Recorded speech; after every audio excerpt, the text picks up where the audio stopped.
Rodrigo Janot Monteiro de Barros nasceu em Belo Horizonte e tem 57 anos. É bacharel e mestre em Direito pela Universidade Federal de Minas Gerais. Fez especialização em Direito do Consumidor e Ambiental na Itália. Rodrigo Janot trabalha há 30 anos no Ministério Público Federal. Ingressou na carreira em 1984. Já foi procurador-chefe substituto no Distrito Federal e diretor da Escola Superior do Ministério Público da União. Ele teve uma breve passagem pelo governo Itamar Franco. Foi secretário de Direito Econômico do Ministério da Justiça de abril a dezembro de 1994. Rodrigo Janot também presidiu a entidade de classe dos procuradores, a Associação Nacional dos Procuradores da República, e foi conselheiro do Conselho Superior do Ministério Público Federal. Em 2003, Rodrigo Janot tornou-se subprocurador-geral da República. 10 anos depois, em agosto de 2013, a presidente Dilma Rousseff o nomeou procurador-geral da República. Olá, bem-vindo a mais um Poder e Política Entrevista. Este programa é uma realização do jornal Folha de São Paulo e do portal UOL. E a gravação é realizada sempre aqui no estúdio do Grupo Folha, em Brasília. Entrevistado desta edição do Poder e Política é o Procurador-Geral da República, Rodrigo Janot. Muito obrigado por sua presença aqui no estúdio do Grupo Folha. É uma honra para mim. O presidente do Supremo Tribunal Federal, Joaquim Barbosa, acaba de anunciar que vai pedir aposentadoria, vai sair do Supremo. Como será o comando do Supremo Tribunal Federal com Ricardo Lewandowski na comparação com o que tem sido com Joaquim Barbosa, na sua opinião? A condição técnica, não vejo muita diferença.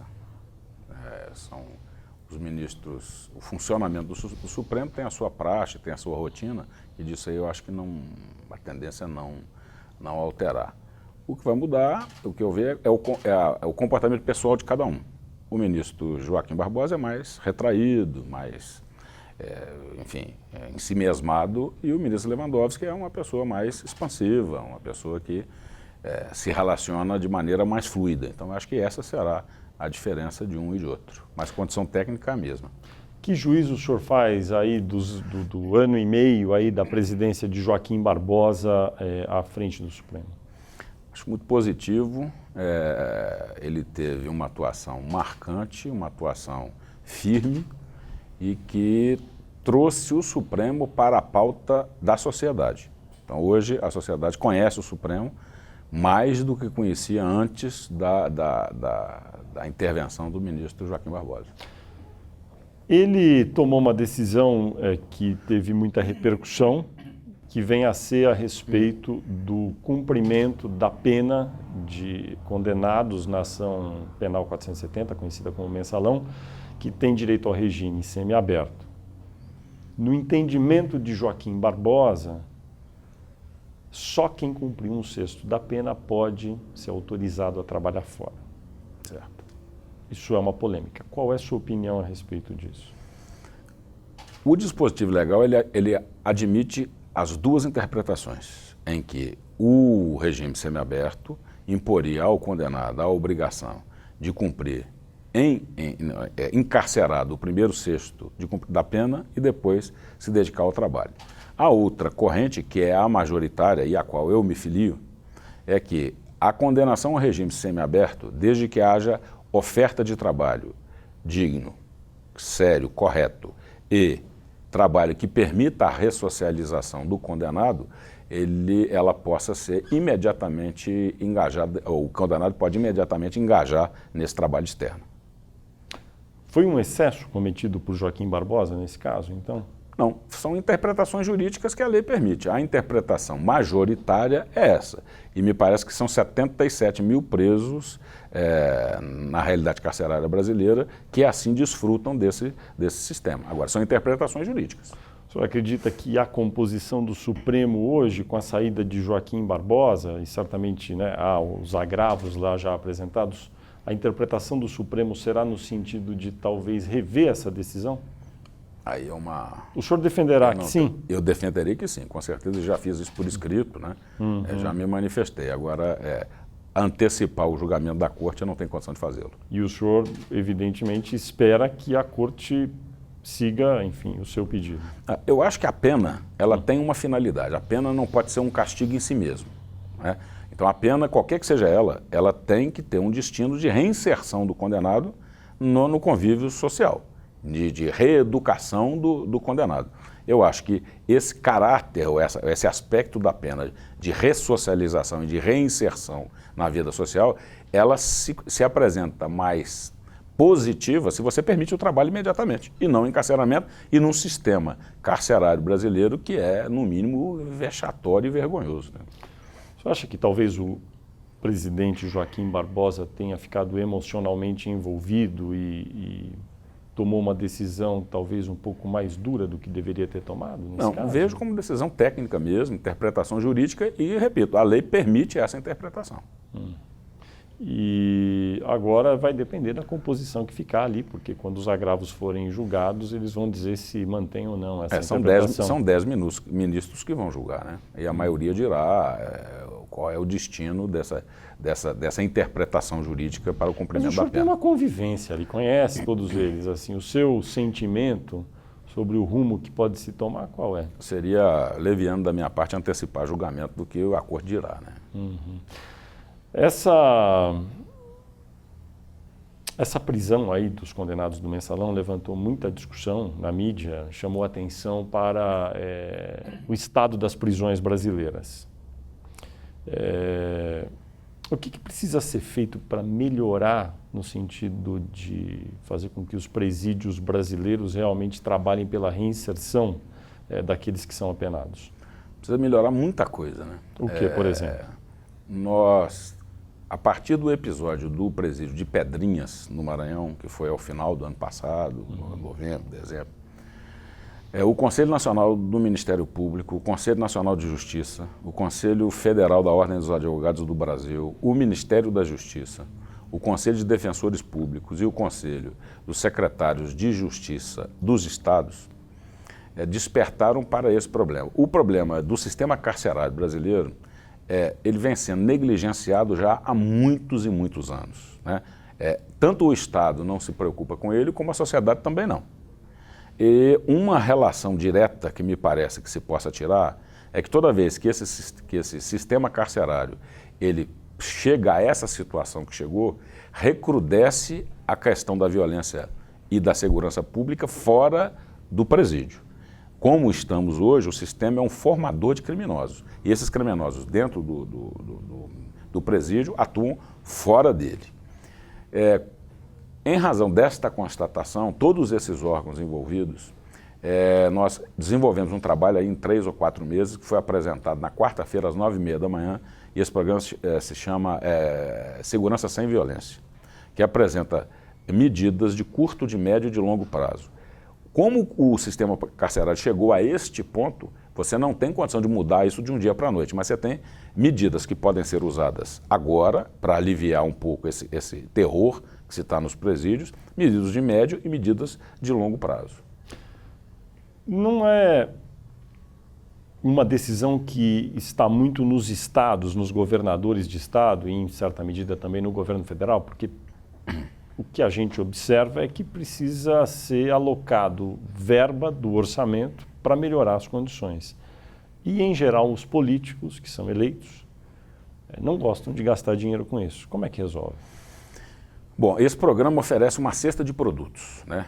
O que a gente identificou? Quais são as dificuldades que os estados têm para a implantação da melhoria no sistema carcerário? Identificados esses problemas, a gente ofereceu várias soluções. De fato, o sistema carcerário ele está diretamente ligado com os estados e os presídios federais não se destinam ao cumprimento de pena normal. E o programa se destina, visa o quê? Induzir os estados, convencer esses estados que adotem medidas de política pública para a melhoria desse sistema. Os estados serão convidados a integrar esse programa e, se não houver, por parte do estado, interesse em aplicar essa política pública definida, eles serão estimulados judicialmente a fazê-lo. Essa é a intenção que se pretende. De que forma? Ações civis públicas ajuizadas pelo Ministério Público Federal e Estadual para obrigar o Estado a implementar essa política pública que é a melhoria do sistema carcerário brasileiro. Você acha que vai chegar nesse nível de ter realmente que ajuizar essas ações? Acho que não. Acho que o problema foi... A sociedade como um todo se despertou para esse problema, né? E a cobrança virá.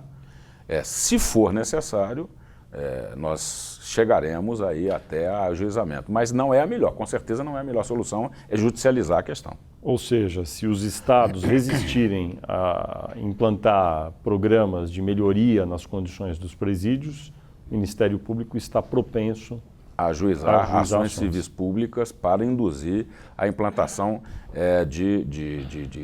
da melhoria do sistema. Esse, aliás, foi uma estratégia utilizada na Califórnia nos anos 80, em que o Ministério Público, o correspondente do Ministério Público ali, ele tentou implementar melhoria no sistema penitenciário da Califórnia. Houve resistência de alguns, enfim, municípios, o equivalente ali, e essa indução veio judicialmente.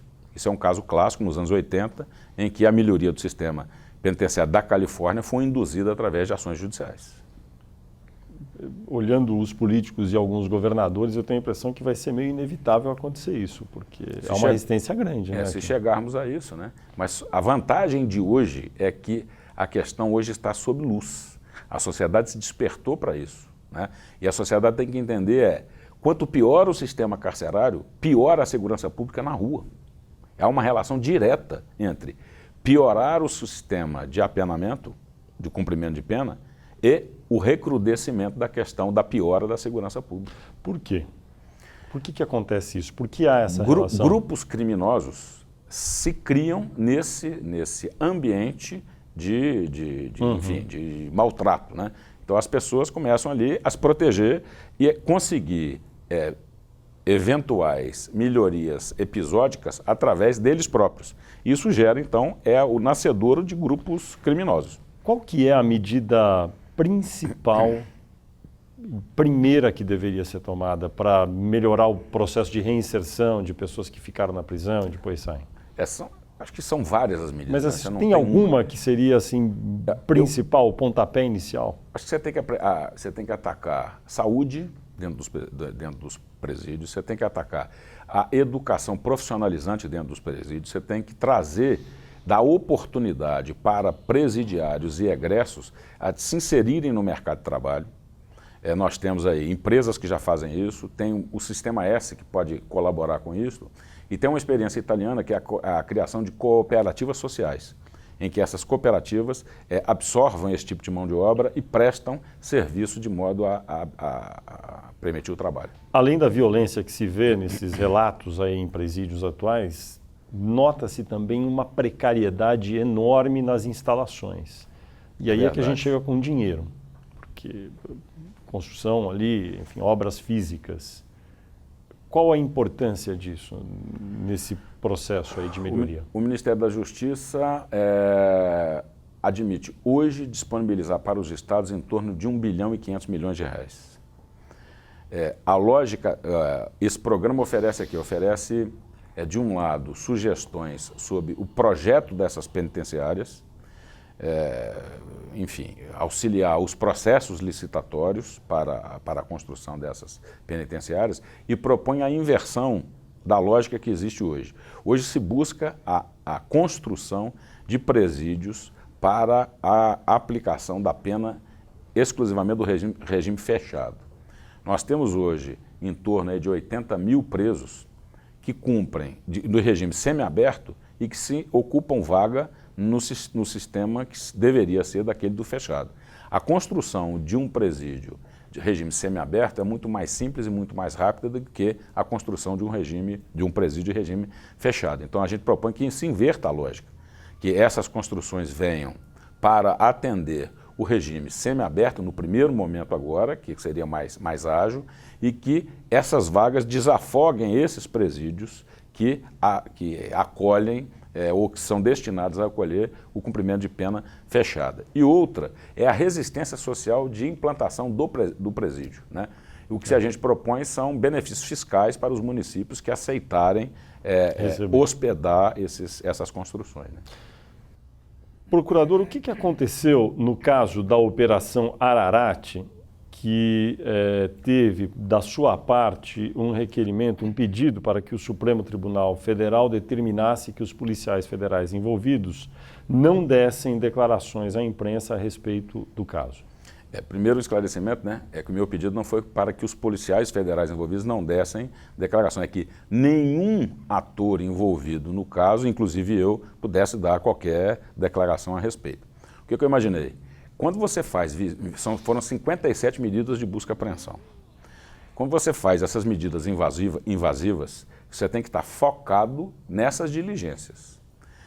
A divulgação parcelada do que se tem pode gerar um entendimento também parcial sobre a prática de crime e sobre o autor desses crimes. Então, qual é a ideia? É você focar na diligência, fazer essas diligências invasivas, analisar o material apreendido e só depois, então, amplamente divulgar com segurança o que se conseguiu, quais são os delitos a serem perseguidos e quais são os prováveis autores. Essa foi a finalidade. Eu tenho dito e redito desde que assumi, é que o Ministério Público não avisa o que vai fazer. O Ministério Público, depois do que fez, explica o que fez. O que aconteceu nesse caso específico é que alguns delegados classificaram o seu pedido como uma atitude equivalente à censura e disseram que essa não tem sido a prática em outras operações. Como o senhor responde a essa crítica? Eu diria que essa foi a minha primeira operação, essa será a tônica das operações da qual eu participarei e eu não vejo censura nenhuma. O que eu, volto a repetir, o que eu visei foi focar no trabalho, focar na diligência em si. Eu não acho que no meio de um processo invasivo desse, quem quer que seja pode fazer juízos preliminares, parciais e divulgar esses juízos a terceiros. Eu acho que a probabilidade de dano é enorme. Então o senhor está dizendo que a partir de agora, em todas as operações nas quais a Procuradoria-Geral da República estiver envolvida ou tiver alguma relação... Essa será a regra. A regra. Essa será a regra. E sempre vai ser necessário que o Supremo determine? Como que funciona isso? Não, as pessoas com furo privilegiado no Supremo, essas reclamam a minha atuação. As que não são, que não reclamam a atuação do Supremo, eu não posso indicar aos demais colegas como é que eles devam trabalhar. Eu dou o exemplo daquilo que eu acho que é correto. Ninguém é obrigado a seguir ou não. Então eu falo por mim. Tudo aquilo que tiver respeito àqueles que têm prerrogativa de foro e que, enfim, virão aqui, vão subir aqui para o Supremo, o senhor vai ser instado a dar seu parecer, o senhor vai determinar que ninguém envolvido se pronuncie a respeito até o final das diligências e análise. Exatamente. Para que a gente possa, com segurança, informar a imprensa e permitir que a imprensa possa informar a população o que efetivamente acontece, para evitar distorções. Nesse caso do Mato Grosso, a Operação Ararate, houve uma imbricação com procuradores. E...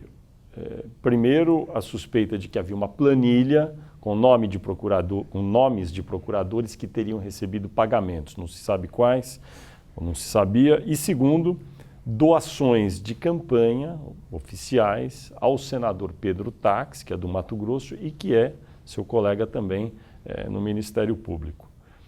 E o fato de haver o envolvimento, ou citação, para ficar mais exato, de procuradores, teria levado o senhor a tomar essa decisão. Essa foi uma interpretação de alguns delegados. Como é que o senhor responde a isso? Esse documento que chegou, esse é o exemplo típico do porquê nós temos que guardar sigilo da diligência até que ela seja concluída. Foi feita uma apreensão na casa de um alvo e que era secretário de Fazenda do estado do Mato Grosso e constava ali um documento que era uma planilha não de pagamento a promotores e procuradores.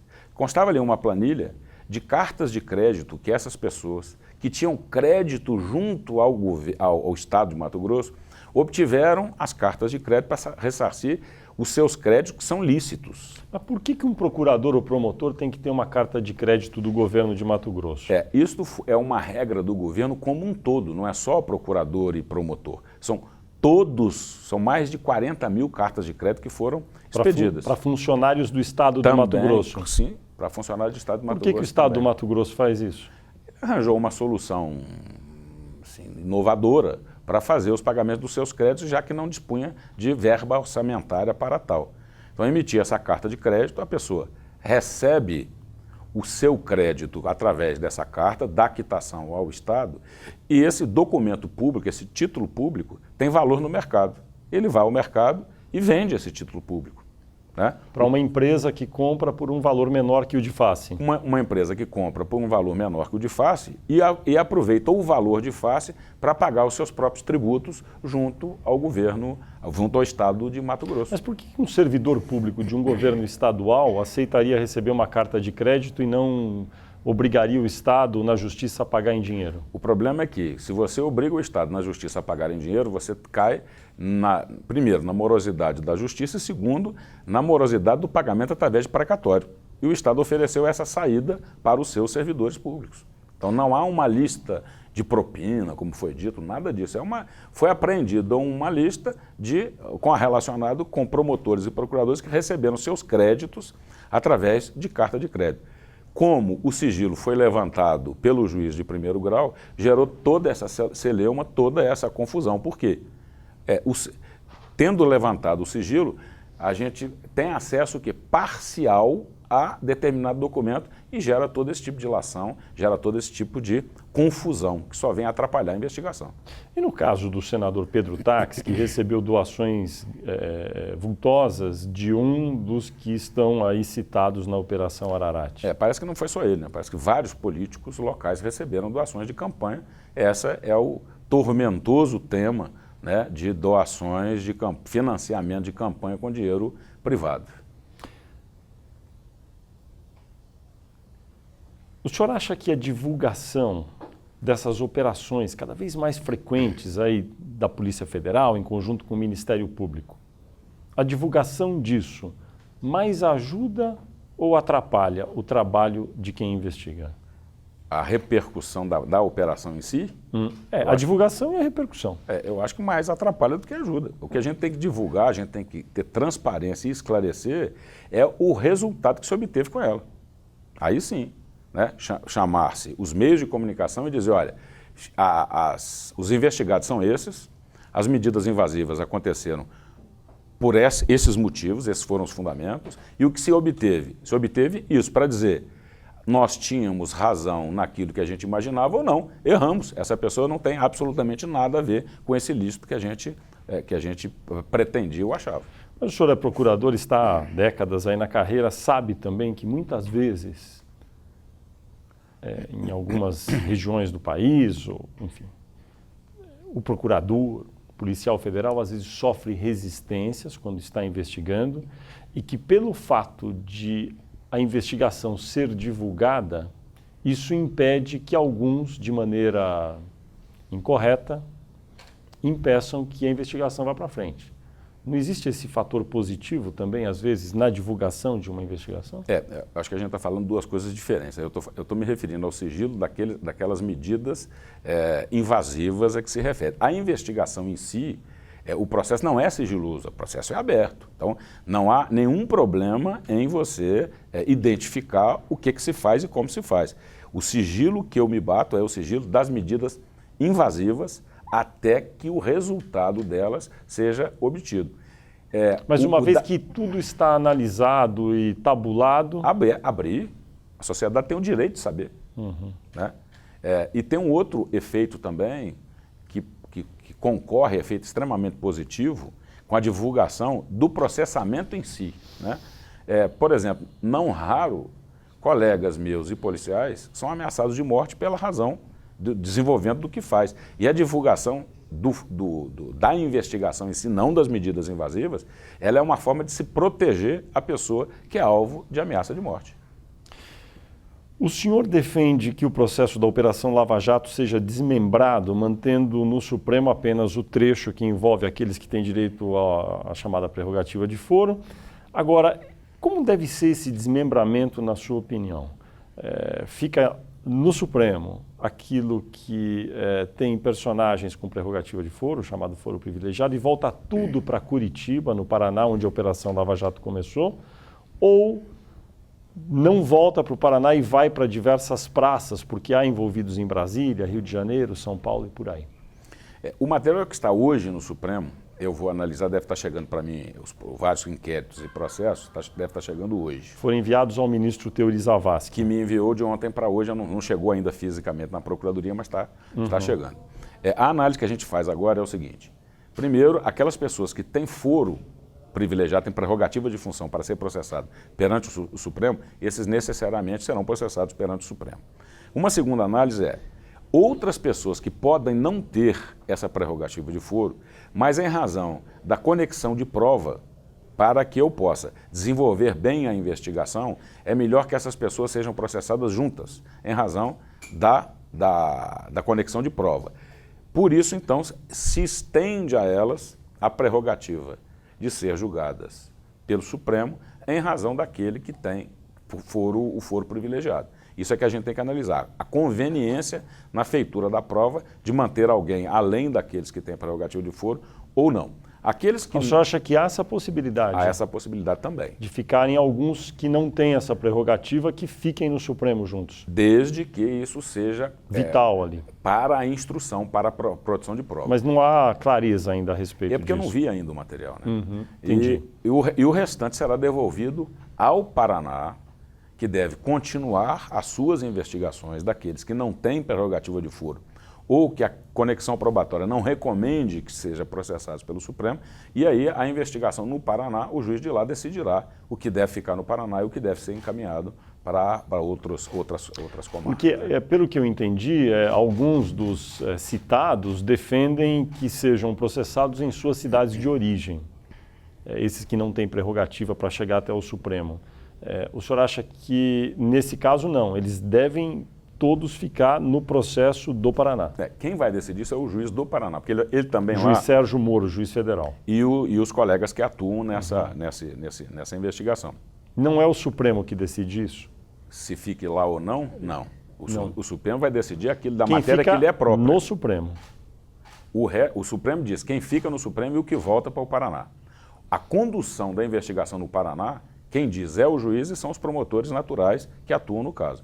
E a avaliação que eles podem fazer é como essa que é possível fazer no Supremo. Há interesse da prova de que todos sejam processados juntos? Se há o interesse da prova que sejam processados juntos, eles serão processados juntos no Paraná. Não havendo, haverá o desmembramento e cada um, então, será encaminhado para o local do fato delituoso. Esse é que fixa a competência, é o fato delituoso. Entendi. O juiz Sérgio Moro, juiz federal do Paraná, que conduziu esse processo, que conduz ainda esse processo, foi requerido pelo Supremo Tribunal Federal, pelo ministro Teori Zavascki, que remetesse todo o processo, todas as provas para Brasília, onde tudo seria analisado. No final ali do requerimento, da resposta dele, ele diz que os autos correspondentes ao Supremo, né, que foram requeridos, estavam à disposição do Supremo lá, porque dizendo que era desnecessária a remessa física. Então ele dá a entender que uma parte física, porque não foi nem analisada ainda, porque o volume era grande, continuou no Paraná. Aquilo que já estava analisado e processado, ele remeteu ao Supremo. Esse entendimento, se ele se comprovasse isso existir, foi o procedimento correto do juiz Sérgio Moro nesse caso? Eu tenho que avaliar, eu não vi os processos ainda, né? Eu tenho que avaliar. O material, em princípio, em tese, quem decide o que interessa para a investigação do Supremo é o próprio Supremo e o Procurador-Geral da República. Certo. Então, eu tenho que ter acesso a esse material para dizer o que interessa para a investigação do Supremo e o que não interessa para a investigação do Supremo. Então, em princípio, eu vou analisar a questão, mas se ainda sobejar documentos e material probatório no Paraná, eu vou pedir para que eles sejam remetidos também. Em tese, né? Em tese, claro. Porque estamos aqui supondo, né, pelo que ele escreveu ali nas respostas, o juiz Sérgio Moro, uma parte física do material ficou no Paraná. Se ficou, não deveria ter ficado, deve subir para cá, para Brasília. Vamos ver o que ficou também, né? Às vezes não guarda relação de interesse com essa investigação do Supremo. Agora, mas quem decide isso? Mas como ele vai saber? Então, assim, para não ficar especulando, eu prefiro olhar no próprio processo e ver se ficou lá, o que ficou. Se eu dúvida tiver, eu pedirei para que venha tudo. Mas mesmo que ficou algo lá que o juiz diz que não tem correspondência com o interesse do Supremo. Se é o Supremo que diz se tem ou não, ele tem que mandar de toda forma. Em princípio, ele tem que mandar sim. Né? Agora, eu quero ver o que é esse material. Né? Se realmente tem interesse para o Supremo ou se não tem. Isso eu só posso ver agora, digamos, ao processo. E para ver o senhor tem que olhar, né? Para ver eu tenho que olhar, ou então ele me saber, faz... né? Para ver tem que olhar um pleonasmo. Ou ele faz a referência do que o material que tem lá. Ele diz, olha, aqui tem caixas de lata de cerveja. Eu falei, isso não me interessa. Né? Ele já fez alguma perícia para ver se é a cerveja mesmo que tem dentro? Sei lá. Quer dizer, a gente não pode especular sobre, né, um fato que eu ainda não tive conhecimento direto dele. Mas, em princípio, todo o material que seria usado para se transformar em prova deveria ser remetido para cá e depois devolvido para lá, se for o caso. Essa é a regra. A regra é essa. Né? Tendo ficado lá... O Supremo delibera o que é de interesse para a investigação do Supremo e o que não é de interesse para a investigação do Supremo. Essa é a regra geral. E se ficou algo que pode virar prova lá no Paraná... A gente vai pedir que venha. Exatamente. Entendi. Esse aí foro por prerrogativa de função, aí o foro privilegiado, o senhor... É simpática essa regra que existe há tanto tempo no Brasil? Ela é apropriada para uma democracia como a brasileira, para o sistema judiciário brasileiro, ou deveria ser aperfeiçoada ou alterada? Olha, a questão da prerrogativa de foro, ela tem pontos positivos e tem pontos negativos. Um ponto negativo que eu vejo é que os tribunais, em geral, eles não estão aparelhados para formatar o processo. A vocação disso se faz com o juiz de primeiro grau. O tribunal está vocacionado para julgar recursos, ou seja, processos já aparelhados, processos prontos. E vai analisar a prova já produzida e as questões jurídicas ali discutidas. O desenrolar do processo, você vai ter que produzir a prova e formular as questões jurídicas e decidir as questões incidentes no que se refere à tramitação do processo. O tribunal não está vocacionado para isso. Tá? Então, esse é um ponto negativo que eu vejo. Supremo Tribunal Federal, estamos falando. Nenhum tribunal. Nenhum. O STJ, TJ, os tribunais de justiça, nenhum deles. De outro lado, você tem autoridades que mexem com interesses políticos, interesses econômicos, e que, se processadas perante um juiz singular, a lógica, não minha, mas a lógica desse sistema, é que um juiz singular ele pode receber mais pressão do que um juiz coletivo. Então, você tem que exercer pressão num tribunal, no Supremo são 11 ministros. Né? Se você está na mão de um juiz, a pressão se dará em um juiz. Então, tem pontos positivos e tem pontos negativos. Especificamente no caso brasileiro, eu acho que o que incomoda é a quantidade de autoridades sujeitas ao foro privilegiado. Eu acho que o que poderia haver é uma redução. Eu não estou convencido de acabar simplesmente seja a solução, mas estou convencido de que reduzir o número de autoridades que possam... Por exemplo, quem que o senhor acha que deveria ter e quem talvez não precisasse ter o foro privilegiado? Olha, eu acho que deveria ter, como a Constituição fala hoje, presidente da República, vice-presidente da República, ministros do Supremo e o Procurador-Geral da República. Esses, a Constituição, é o núcleo duro de competência do Supremo.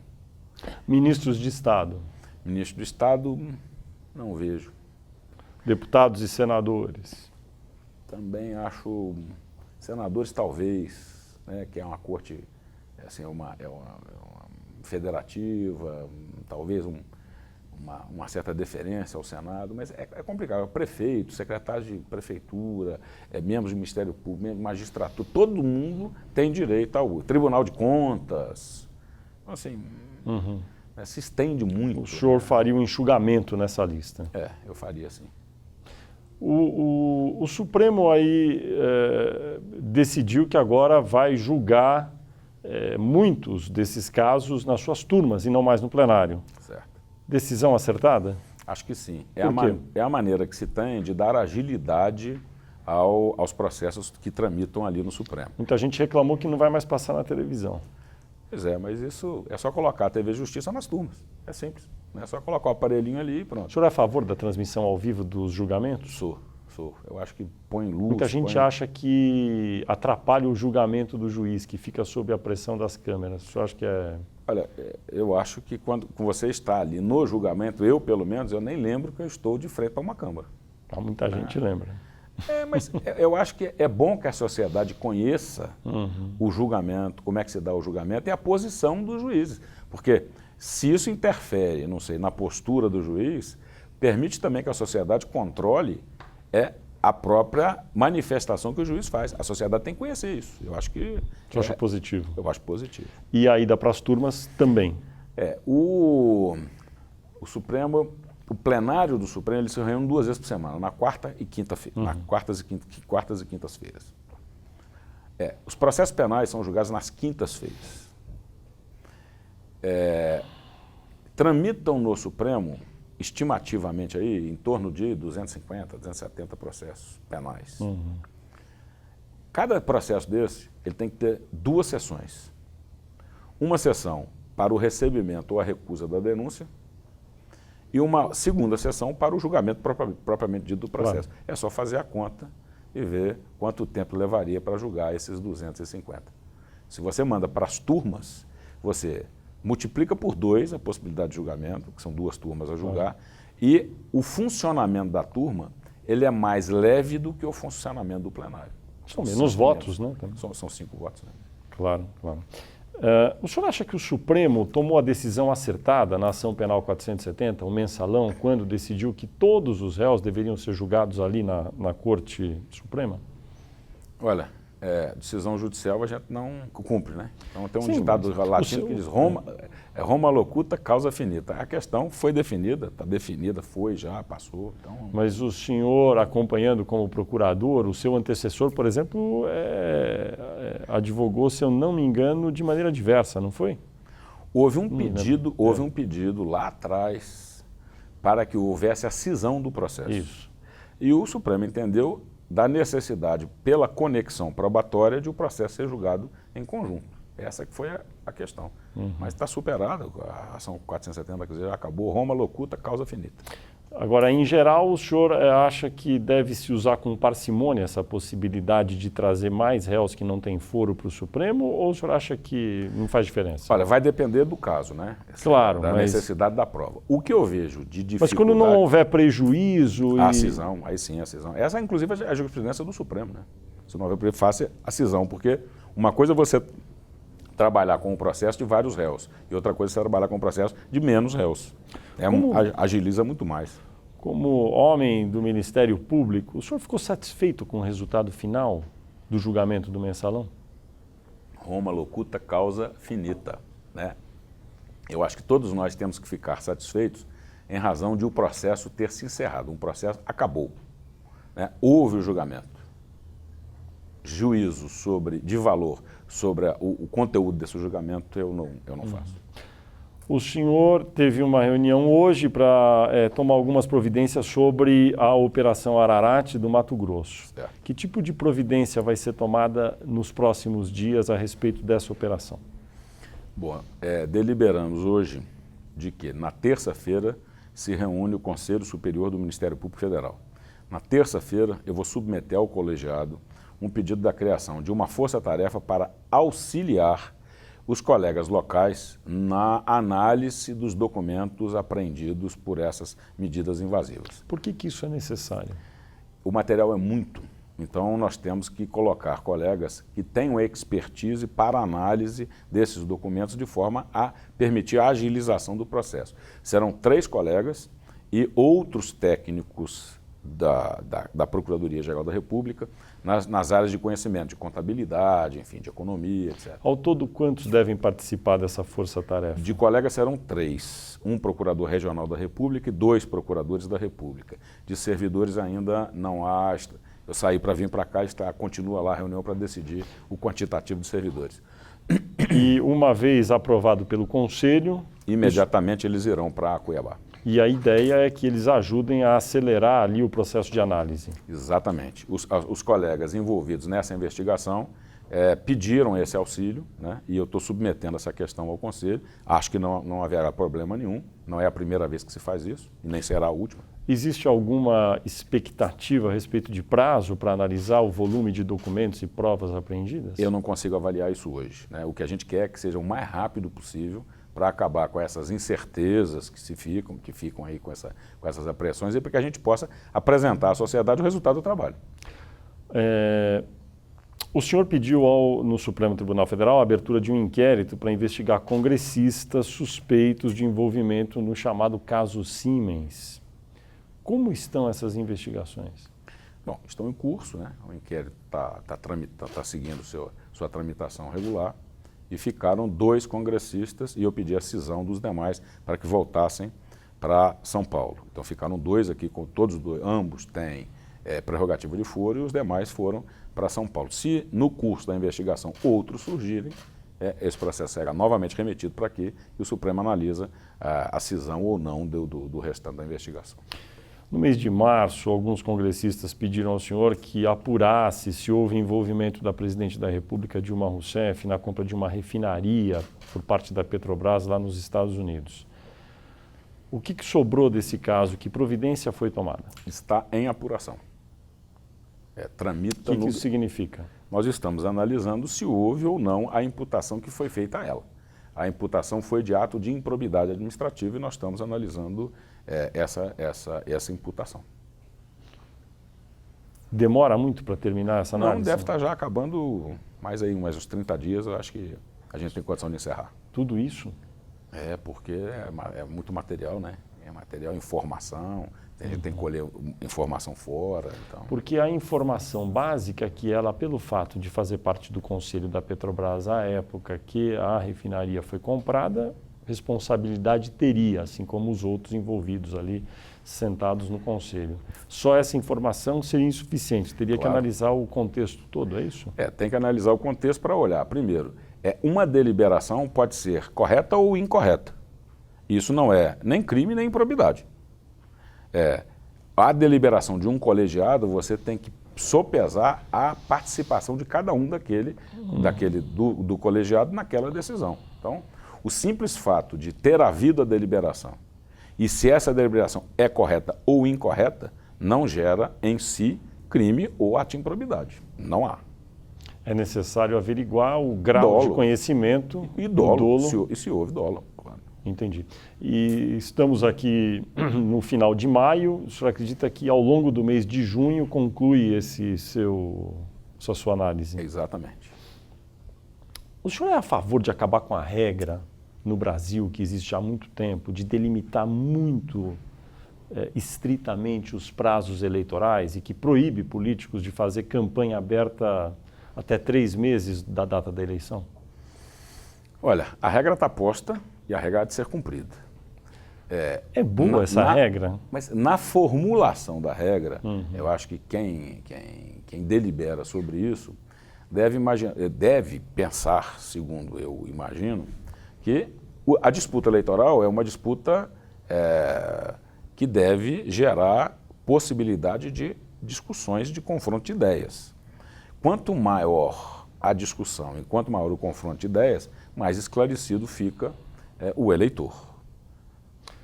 Nesse sentido, o senhor acha que seria desejável que o Congresso, enfim, que as autoridades pensassem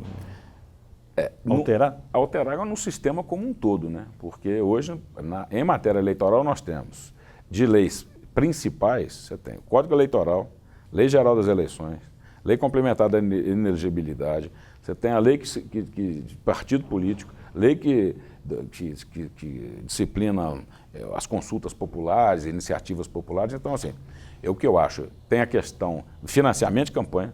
Eu acho que o que se está a reclamar é um estudo e um novo desenho do sistema eleitoral brasileiro como um todo. O Supremo Tribunal Federal adiou nesta semana, todos vimos aí a pedido do senhor, o julgamento sobre as perdas na caderneta de poupança por parte de poupadores durante ali os planos econômicos nos anos 80 e 90. O seu objetivo é rever aí os cálculos para saber um pouco mais, ter um pouco mais de clareza no valor dessas ações todas. Agora, primeiro, já passou bastante tempo aí que essas ações estão tramitando. Não teria como ter feito esse cálculo antes? Número 2, alguns argumentos, esteve aqui outro dia nessa cadeira, o presidente da Febraban, que defende evidentemente os bancos, né? Ele disse assim, tudo vai depender também de como as ações estaduais vão ser interpretadas. Elas valem só para o Estado ou valem daí vão ser aplicadas para os outros, porque são ações em diversas unidades da federação. A impressão que se tem é que o cálculo disso sempre será inexequível. O que vai saber depois, porque daí as ações estão nos estados, daí não se sabe se vai se aplicar a elas ou não. É possível chegar a esse valor? E 2, se é possível, por que não se chegou antes?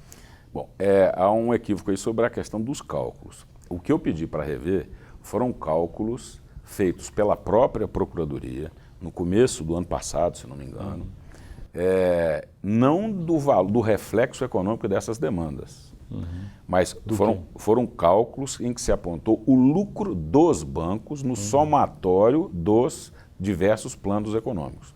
Nós chegamos a um valor, nesses cálculos oferecidos ao Supremo, de 441 bilhões de reais. Esses nossos cálculos foram impugnados pela AGU, pelo Banco Central e pela própria Febraban. Os três indicam que erro nos nossos cálculos e que esses lucros, o somatório desses lucros, estariam gerando em torno de 50 bilhões e não 441 bilhões. Uma diferença enorme. Em razão dessa diferença brutal, eu me senti obrigado de olhar esses pontos em que eles apontam erro nos meus cálculos. São os lucros dos bancos com os planos. Exatamente, exatamente. E isso terá influência na eventual modulação num caso de condenação pelo Supremo. Então, o cálculo não é vazio em si, ele vai ter um reflexo jurídico, né? E como a diferença é brutal, eu não podia adotar uma postura leviana nesses casos, nem fui eu que apresentei, mas eu não poderia adotar uma postura leviana com o próprio Supremo de, se eu errei, se a Procuradoria errou, induzi-lo a erro. Se eu errei, falarei com todas as letras, errei e o cálculo correto é este. Se não errei, vou dizer, não está errado não, o cálculo é certinho e é esse aí mesmo. Agora, há uma sensação, não é, no Brasil em geral, a gente sabe, de demora da justiça. Você acha que essa vai ser o último detalhe para que o Supremo possa de fato julgar? Exceto, é claro, se algum ministro pedir vista daí também, mas fora isso. Mas o julgamento já começou, né? Nós estamos o julgamento já começou. Mas tem coisa que há mais de 20 anos já, não é tão antigo, mas né? Essa é a realidade da justiça, né? De grande parte da justiça brasileira, é lenta. Né? Qual a sua opinião sobre isso? O que pode se fazer para melhorar isso? Olha, você tem que investir no princípio da oralidade desses processos, excesso de formalismo desses processos. Nós temos uma mentalidade também muito litigiosa. Tudo, qualquer questão da nossa vida privada ou o que seja, a gente, não satisfeito com aquilo que quer, leva a juízo. Mas então, isso é no mundo inteiro hoje em dia. Né? Mas aqui eu acho que tem um pouquinho mais, e nós já temos aí uma herança disso antiga, né? Então a gente incentivar outras formas de composição de litígio que não seja só o judiciário, a arbitragem, enfim. No caso aí da poupança, o senhor se sentiu pressionado aí por alguma das partes, sobretudo o governo, a respeito de como proceder? Não, eu não fui procurado por ninguém. Eu recebi uma visita da Febraban, que me levou um estudo de uma auditoria independente apontando erros no cálculo, só, mais nada. a comunicação do Banco Central e da AGU foram feitas no próprio processo, competições que eles ali encartaram, mas não foi, e nem do lado dos poupadores, nem do lado do governo. Não recebi pressão de quem quer que seja. População carcerária no Brasil, cerca de 1/4 dela está lá presa por conta de envolvimento com drogas, às vezes tráfico de pequenas quantidades. O Brasil já chegou ao momento no Brasil de pensar em descriminalizar certos crimes relacionados a drogas e descriminalizar algum tipo de droga, como a maconha, por exemplo? Olha, eu não tenho elemento para observar se essa descriminalização vai ou não vai aliviar a questão da sobrecarga no judiciário. Onde eu acho que se pode evoluir é o que se está evoluindo hoje, que é descriminalizar o uso da droga. O novo projeto do Código Penal, ele dá uma saída interessante, que é exatamente a de o juiz verificar, né, se o sujeito é usuário, que é um doente, né, tem que ser tratado como doente e não como criminoso. A proposta inicial constante do anteprojeto era tabelar por quantidade. Uhum. E aí você cria uma presunção de inocência complicada. Tem um grama a mais... Sim, e quantas vezes também, né? Então, assim, estabelece X gramas, mas foram 3, 4, 5 vezes com X gramas. Então, assim, é uma presunção complicada de aplicar no dia a dia judiciário. Eu acho que anda melhor agora a proposta em que o juiz possa analisar a questão do indivíduo mesmo. Né? E qual a sua opinião a respeito de simplesmente descriminalizar a maconha, como, por exemplo, ocorreu no Uruguai agora? Eu não tenho elemento para dizer que descriminalizando nós teremos diminuição do crime, né? Eu não sei. Mas ainda assim, o senhor tem opinião? Não me debrucei ainda sobre o assunto. Se o senhor pudesse mudar uma regra, pelo menos, para melhorar o sistema político brasileiro, qual seria? Olha, incrementar mais ainda a lei da ficha limpa. Como assim? Hoje se exige uma condenação em 2º grau para que seja o sujeito inserido no rol, né, dos inabilitados ao concurso eleitoral. Eu acho que bastaria uma condenação de 1º grau para tanto. O senhor já declarou o seu voto nas últimas eleições presidenciais? Não. Nunca declarou? Não, o voto é secreto. Não declara? Não. Tá certo. Rodrigo Janot, Procurador-Geral da República, muito obrigado por sua entrevista à Folha de São Paulo e ao UOL. Privilégio para mim.